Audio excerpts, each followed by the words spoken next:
Mia. I am one of the authors of the second edition of the ASV Guidelines and Chief of Shelter Medicine at Humane Society Silicon Valley. I will be talking about facilities, which plays a critical role in the care of animals in a shelter. This section is an expansion of the first edition as we've learned more about the impact of the environment on the health and well-being of shelter animals over the years. The thoughtful planning and use of the building of the physical space that the shelter has is important for supporting the physical and emotional health of the shelter population and also the health and welfare of the people working in the shelter. When we think about facilities, typically images of the building or the kennels or the layout and the physical space inside is what enters our mind, but it is so much more than that.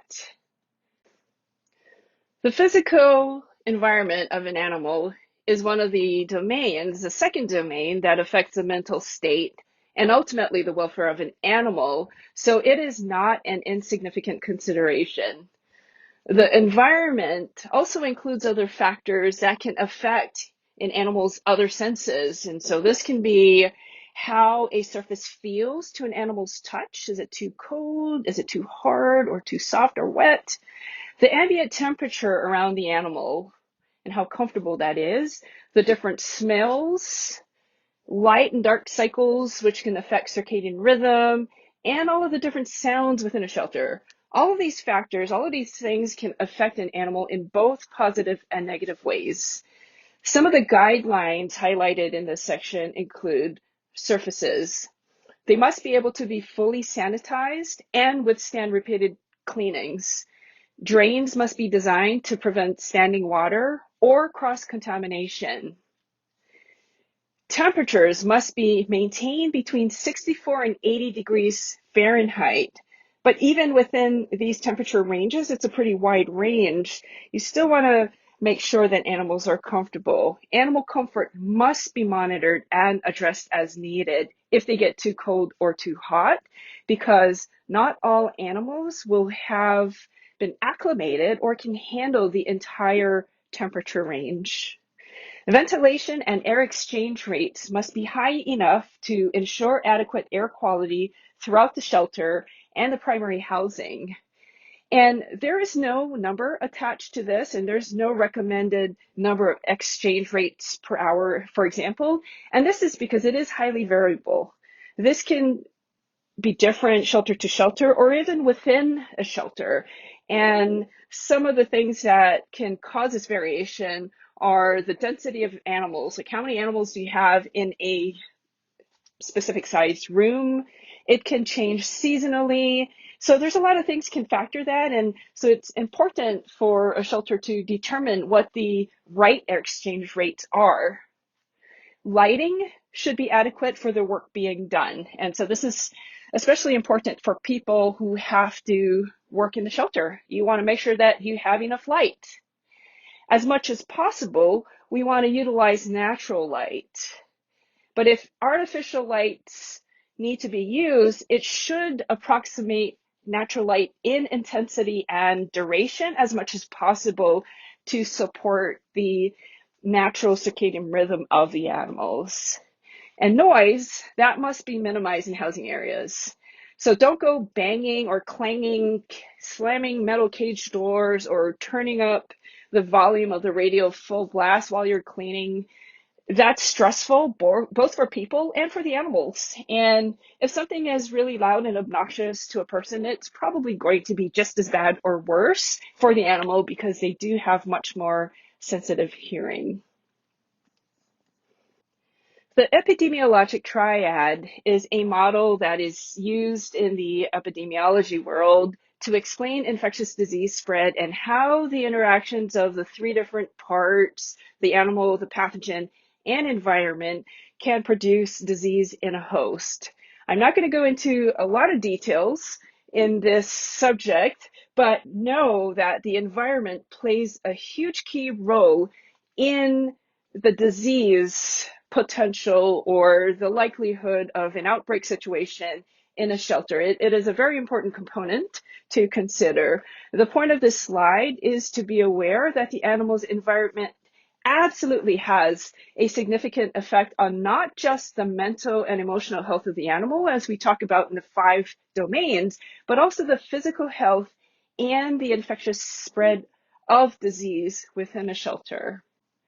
Before we get into too much detail on cat and dog housing, let's talk about primary enclosure and how we define it and what primary enclosures should have. So primary enclosure is an area of confinement, and it can be a cage, a kennel, any housing unit where an animal spends the majority of their time during their shelter stay. We want the primary enclosure to provide complexity, which allows choice within the environment that helps support positive welfare. We'll explain that in a little bit. We want it to meet the individual physical, behavioral, and medical needs. And this will be different for different species, different life stages. Like your housing for a geriatric cat is probably going to be very different from housing for a litter of kittens. Also, individual personality, prior socialization, and experiences before coming to the shelter will also have an effect on what the animal needs. The range of primary enclosures for dogs is just way too variable to have any specific numbers attached. But what we do want to see in primary enclosures for dogs is them having the ability to make normal postures such as standing, sitting, laying down fully stretched, holding their tail up, taking a few steps, or even curling up on this cold concrete versus laying down on a warm, comfy bed if they want to. If they want to do that, they have that choice. Multi-compartment enclosures for dogs is also one of the recommendations. This should be provided for the majority of the animals. So we've talked about multi-compartment housing in cats for many years since the first edition, and now we're extending that to dogs. And animals that are going to be hanging out longer than a couple of weeks, so this is what we consider a longer term shelter stay, we want to make sure that they have additional space, additional enrichment, additional complexity and choice within the shelter or within their enclosure as well. This is an illustration from the guidelines, and this is an example of good dog housing, good primary enclosure. So this has a living side, a bathroom side. There's good ventilation with the bars up front.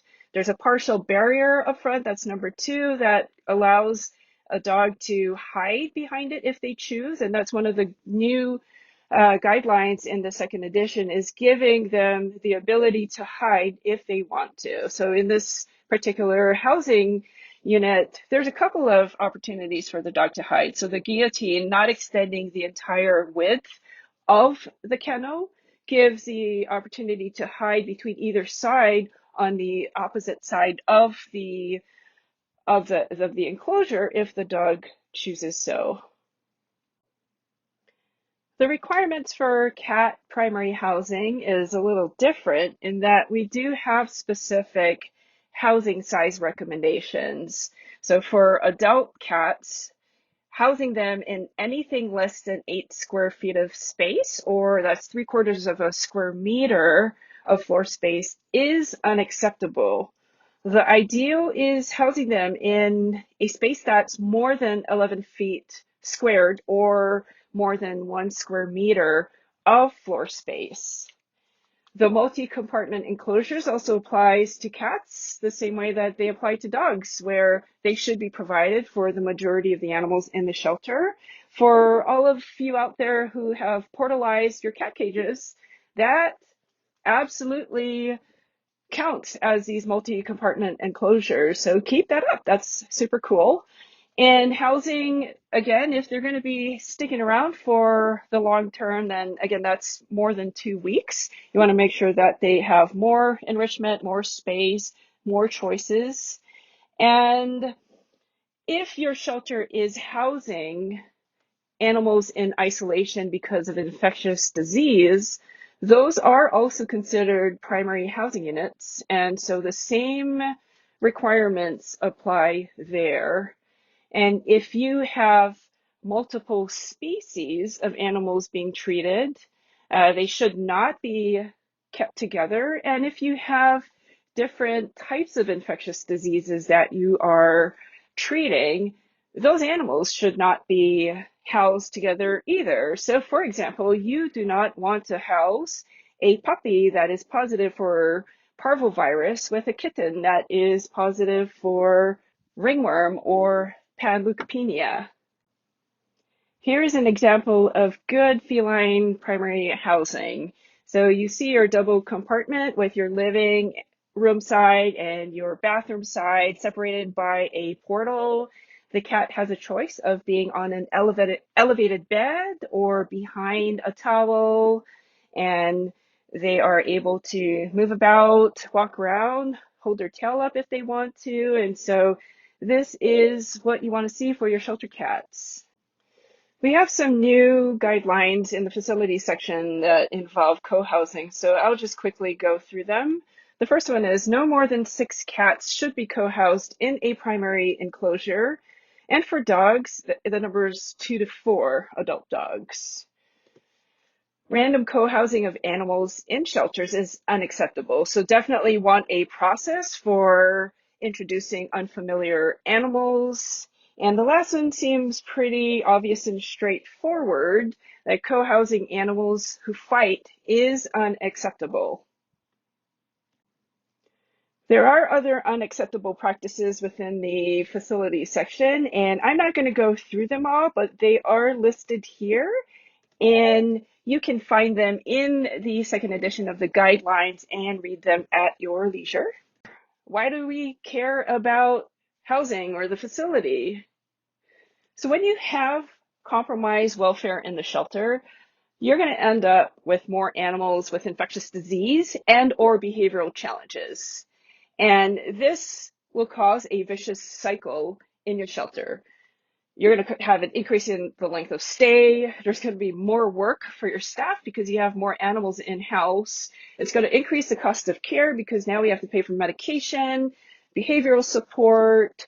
It's going to drain your resources. This leads to decreased adoptions, which can further increase your length of stay. And then you'll have even more compromised animal welfare, and on and on and on.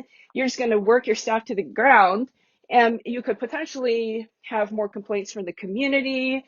And ultimately, this could lead to an increase in euthanasia. It is really a vicious cycle. However, on the flip side, if you're providing great animal welfare, you can see that opposite virtuous cycle happen as well. You'll see less disease, you'll decrease your length of stay, you'll see more adoptions, you're going to increase your capacity. You might gain more support from the community because you have a better reputation for having healthy animals. You'll get more community support, more resources, even more capacity. So what do you do with this extra capacity? Well, you can focus on staff training or professional development within the shelter, or you can work on larger shelter initiatives like access to veterinary care, community-centered programs, TNR programs, or helping other shelters in your community. So it really does matter to have great animal welfare, and your housing absolutely affects all of that.